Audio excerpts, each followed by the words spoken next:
Alors d'abord, je veux leur dire merci. Je veux leur dire merci pour les économies d'énergie qu'on a réalisées l'année dernière.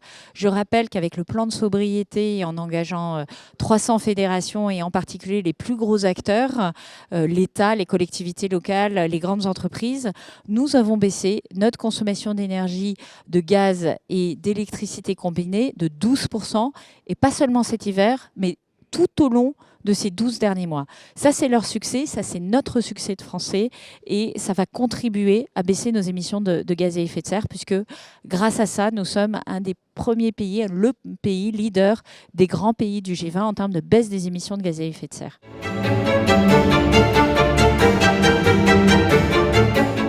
Et ce que je veux dire aux agents qui hésitent encore à s'engager, c'est que, bien sûr, la sobriété, c'est un des 4 leviers essentiels pour atteindre la neutralité carbone en 2050. Il faut d'abord produire plus d'énergie décarbonée. On le fait avec les énergies renouvelables et le nucléaire. C'est 2 leviers.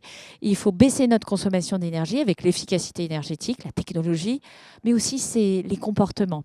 Et donc, je les invite à rentrer dans cette approche parce que c'est une approche collective. C'est un projet commun.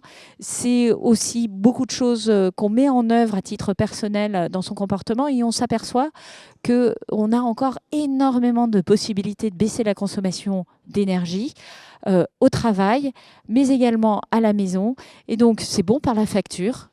C'est bon aussi pour la planète et c'est bon pour notre indépendance et notre souveraineté. Donc, rejoignez-nous dans le concours Cube, vous ne serez pas déçus. Et il est très important pour moi que l'État s'engage.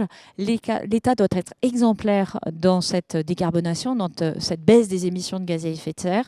On ne demandera rien aux Français qu'on ne tente pas nous-mêmes, qu'on ne s'impose pas à nous-mêmes. Je crois que c'est un gage de crédibilité de notre politique énergétique et de notre planification écologique.